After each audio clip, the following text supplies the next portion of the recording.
ተወዳጁ ዘማሪ መስፍን ጉቱ ወደ ደቡብ አፍሪካ አቅንቶ ለምንድነው እንባ በእንባ የሆነው? ምን ሰምቶ ነው? ምን ነበር የሆነው? ሰላም ጤና ይስጥልን ውድ የቻናሌ ተከታታዮች፣ ሚኪ ነኝ ከሚኪ ታቦር ኢንፎ። ለዚህ ቁም ነገር አዘል ቻናል አዲስ ከሆናችሁ ሰብስክራይብ በማድረግ ቤተሰብ ይሁኑ። በዚሁ ቻናል በዋናነት የሚተላለፉት ወቅታዊና ታማኝ እንዲሁም ሚዛናዊ መረጃዎች ስለሆኑ ሰብስክራይብ ስታደርጉ ደወል ምልክቷን ወይም ኖቲፊኬሽን ቤሏን ክፍት ያድርጉ። ያን ሲያደርጉ ወዲያውኑ የሚለቀቁት መረጃዎች ለእናንተ ይደርሳሉ። ይህንን ቪዲዮ ስጨርሱ ላይክ፣ ሼር እና ኮሜንት በማድረግም ላልሰሙት እንዲዳረስ ያድርጉ። እስከ መጨረሻው እንድታደምጡኝ በትህትና ጠይቃለሁ። ዘማሪ መስፍን ጉቱ ሰሞኑን እንባ በእንባ ሆኖ የተናገረበት ክስተት የት ነው ብሎ በርካቶቹ ተጨንቀዋል። የተከሰተው እንዲህ ነው። በርካታ ቁጥር ያላቸው ኢትዮጵያኖች ደቡብ አፍሪካ ይኖራሉ። ወደ ደቡብ አፍሪካ ለአገልግሎት ባቀናበት ሰዓት ላይ ባልተጠበቀ ሁኔታ አንድ ወር ባልሞላ ጊዜ ውስጥ ብቻ ወደ 4 ሰዎች አስክሬን ሲገደሉ ሰምታ በጣም በሚያሳዝን ሁኔታ 4 ሰዎች ተገሎ አስክሬናቸው በዛው ቤተ ክርስቲያን ውስጥ መሸኘቱ በርካቶችን ያስደነገጠ ክስተት ሆኗል። ለዘማሪውም ታላቅ ድንጋጤና ሀዘን ነው የፈጠረበት። ምክንያቱም የሰው ልጅ እንደዚህ እንደ ቅጠል በአደባባይ የሚገደልበት እሱንም ደግሞ ጆሃንስበርግ የመሰለ ከተማ ላይ እንዴት እንደዚህ አይነት ነገር ይሰማል በማለትም ነው ሀዘንና ድንጋጤ የፈጠረበት። ምክንያቱም ደቡብ አፍሪካ እንደምታወቀው በርካታ ቁጥር ያላቸው ኢትዮጵያኖች ይኖራሉ። ከኢትዮጵያ ክፍል ደግሞ ሀዲያና ከምባታ ከመባል ስፍራ በብዛት ወደዛ ሄዷል።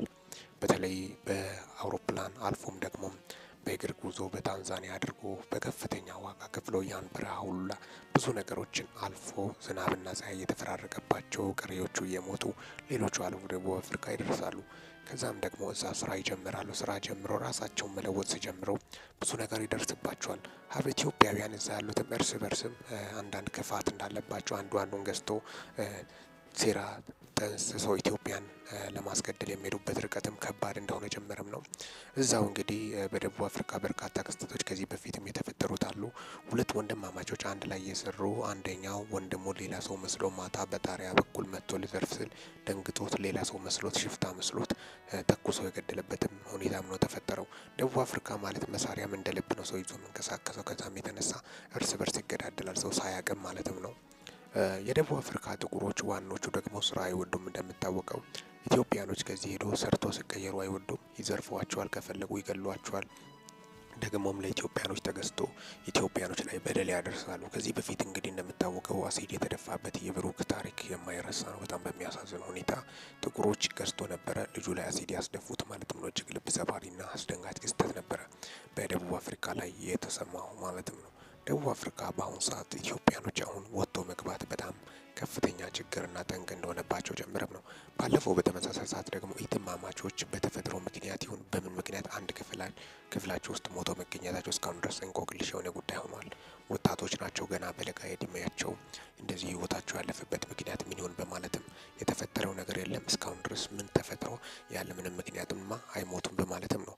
የደቡብ አፍሪካ ድምፃውያንም ችግር አለባቸው። ጥቋቁር ድምፃውያኖች መጥቶ በመዲናችን አዲስ አበባ ሙዚቃ ስራ ካቀረቡ በኋላ ኢትዮጵያ ላይ ክፉኛ ተደበደብን ብለው ኋላ ደግሞ ኢንስታግራም ገጻቸው ሲረጋገጥ ውሸት መሆኑን የእነዚህ ሰዎች የሄዱበት ርቀት እንግዲህ ምን ያህል እንግዲህ እንደሆነ አስቡት። ኢትዮጵያን ለማስጠላት የሚሰሩበት ስራ ኢንስታግራም ፖስታቸውን በማየትም ነበረ ውሸት እንደሆነ ያረጋገጡት። በጣም በሚያሳዝን ሁኔታ ስቶሪ ላይ የለጠፉትን ነገር እንኳን ሳያነሱ ኢትዮጵያን ላይ ተደበደብን በማለት ውሸት የሚዲያ ትኩረት ለመሳብ አልፎም ደግሞ ኢትዮጵያን የማስጠላት ስራ የሚሰሩበትም ነው።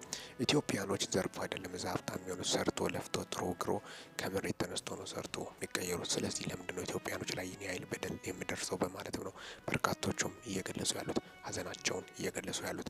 ከዛም የተነሳ በአንድ ወር ባልሞላ ጊዜ ውስጥ ብቻ ጆሃንስበርግ ላይ 4 ሰዎች ሲገደሉ ዘማሪ መስፍን ጉቱ ወግድ አገልግሎት ወደዛ አግኝቶ ነበረ። በጣም በሀዘን ውስጥ ሆኖ የተናገረው ምንድነው ምን አይነት ክፉ ነገር መጣ በማለትም ነው። ደቡብ አፍሪካ በአሁኑ ሰዓት ኢኮኖሚም ወርዷል፣ እንደ በፊቱም አይደለም። በአሁኑ ሰዓት ከፍተኛ ቻሌንጅ ነው። አልፎም ደግሞ ራሱ ሰርቶ ለመቀየር ያለው እድል በጣም ጠባብ ነው። ከኢትዮጵያ ይሻላል ለማለት እንጂ በጣም ቻሌንጅ እንደሚያደርጋቸው ጀምረም ኢትዮጵያኖች ላይ እየደረሰ ያለው በደልና ስቃይ እንግልት ከፍተኛ እንደሆነ በርካቶቹ ሀዘናቸውን ሲገልጹም ተስተውሏል። እጅግ ልብ ሰባሪ ነው።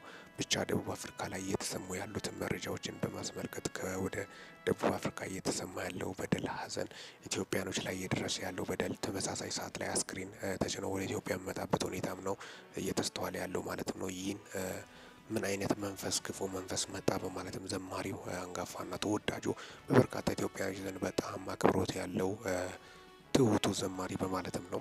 በጣም ደግሞ ደግ ነው። መስፍን ከልቡ ያለቀሰበትና ሀዘኑን ያጋራበትም ሁኔታም ነው የተሰማው። በደቡብ አፍሪካ እጅግ ልብ ሰባሪ ክስተት ነው። ኢትዮጵያኖች ላይ እየደረሰ ያለው በደል ሊቆም ይገባል በማለትም በርካቶቹም ሀሳባቸውን እየገለጹ እንደሚገኙ ጭምርም ነው። ያለ አግባብ ኢትዮጵያኖችን የሚገሉበት የሚያሰቃዩበት ነገር ማብቃትና መቆም እንዳለበት ሁሉም እንደ ህዝብ መነሳት እንዳለበት መጠየቅ እንዳለበት መንግስቱን። ምክንያቱም የደቡብ አፍሪካ መንግስት የራሷ አሮባት የሌላውን ታማስላለች እንደማለትም በእስራኤል ጉዳይ ላይ የሆነ ጊዜ ጣልቃ ለመግባት የሞከረው መጀመሪያ የኢትዮጵያኖች ሰብአዊ መብት እንኳን በቂጡ በሀገሩ ማስከበር ያልቻለ መንግስት ነው በእስራኤሎች ጉዳይ ላይ ለመግባት እየሞከረ ያለው ማለት ነው። በጣም አሳዛኝና ልብ ሰባሪ ነው። ደቡብ አፍሪካ በነጻነቷ ዙሪያ ኢትዮጵያ እንግዲህ ከፍተኛ ሚና ከተጫወቱት የአፍሪካ ሀገራት መካከል አንዷ ነች። ለኢትዮጵያኖች ይህ ነው የሚገባ ወይ? ኢትዮጵያን አይቶ ነበር እኮ እነሱ ከቀኝ ጊዜ እንኳን ነጻ የወጡት ማለትም ነው። ስለዚህ እንዴት ነው በዚህ ደረጃ እንደዚህ አይነት ጭካኔና ዘግናኝ ድርጊቶች አበሾች ላይ ኢትዮጵያኖች ላይ የሚፈጸመው በማለትም ነው በርካቶቹም ሀሳባቸውን እየገለጹ ያሉት። ዘማሪ መስፍን ጉቱም በዚህ ዙሪያ ነው ያነሳው ሀሳቡን። አሁንስ ቀጣይ ማን ነው በማለት ነው በርካቶቹም ድንጋጤ ውስጥ እየገቡ ያሉት። አሁን ሰው ከፍተኛ ስጋት ውስጥ ገብቷል። መኖር ራሱ በጣም እስኪያስፈራ ድረስ ከመሬት ተነስቶ ጥቁሮች መጥቶ ዘረፋ፣ የተለያዩ አፈና፣ ግድያ ሲፈጽሙ ኢትዮጵያኖችን እያሰቃዩ እንደሚገኙ ጭምርም በጣም በሚያሳዝን ሁኔታ እነሱ አይሰሩም። ሀበሾች ደግሞ እዛ ያሉ ዘርፎ አይደለም ሰርቶ ጥሮ ከመሬት ተነስቶ አፈር በልቶ ሰርቶ ነው የሚቀየሩት። ስለዚህ የሚገደሉበት ሁኔታ ሊቆም እንደሚገባ ጭምርም መላው ኢትዮጵያን እዛ ያሉት የሀገሪቱን መንግስት ዲፕሎማቲክ ሚሽን የኢትዮጵያ ዛ ለስም አይደለም ባንዲራውን እዛ ሰቅሎ መቆም ያለበት መጠየቅ እንዳለበት ጭምርም የነዚህ የኢትዮጵያኖች ግፍና በደል ኢትዮጵያኖች ላይ እየደረሰ ያለው በተደጋጋሚ እየተገደሉ እንደሚገኙ ጭምርም በግፍ እየሞቱ ናቸው። ከዚህ በፊት አረብ ሀገር ይባላል እንጂ ደቡብ አፍሪካ በጣም አረብ ሀገርን የሚያስንቅና በጣም አደገኛ የወንጀለኞች ዋሻ እንደሆነ ጭምርም በርካቶቹም እየገለጹ እንደሚገኙ ጭምርም ነው። የራሳቸውን ስራ ሳይሰሩ ኢኮኖሚ ለራሳቸው ሲዳከሙ ወደ ኢትዮጵያኖች የሚያዞሩበት ሁኔታ ጥሩ አይደለም። ምክንያት ለራሳቸው ሲያጡ ነው ሀበሾች ላይ አምጥቶ እየለጠፉ ያሉት ማለት ነው። በርካቶቹም እየገለጹ ያሉት እጅግ አሳዛኝና ልብ ሰባሪ ክስተትን በማስመልከት ደቡብ አፍሪካ ላይ የተሰሙትን መረጃዎችን በማስመልከት ዘማሪ መስፍን ጉቱ ምን ገጥሞ ነው እንደዚሁ በሀዘን የተዋጠው በማለትም በርካቶቹ ሀሳባቸው ሲያነሱ ነበር። የገጠመው እንግዲህ በዋናነት ይህ ነው።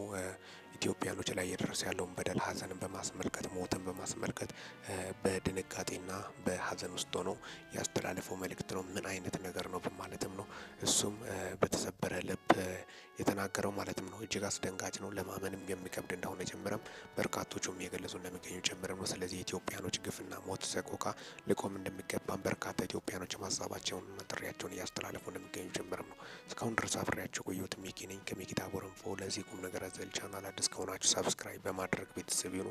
በዚሁ ቻናል በዋናነት የሚተላለፉት ወቅታዊና ታማኝ እንዲሁም ሚዛናዊ መረጃዎች ስለሆኑ ሰብስክራይብ ስታደርጉ ደወል ምልክቷን ወይም ኖቲፊኬሽን ቤሏን ክፍት ያድርጉ። ያን ሲያደርጉ ወዲያውኑ የሚለቀቁት መረጃዎች ለእናንተ ይደርሳሉ። ይህንን ቪዲዮ ላይክ፣ ሼር እና ኮመንት በማድረግ ላልሰሙት እንዲዳረስ ያደርጉ። ለሰዓታት ያሉኝ መረጃዎች ይህን ይመስላሉ። በወቅታዊና አጫጭር እንዲሁም ሚዛናዊ መረጃ እስከምንገናኝ ድረስ በያላችሁበት ዓለም ክፍል ሰላም ያቆያችሁ።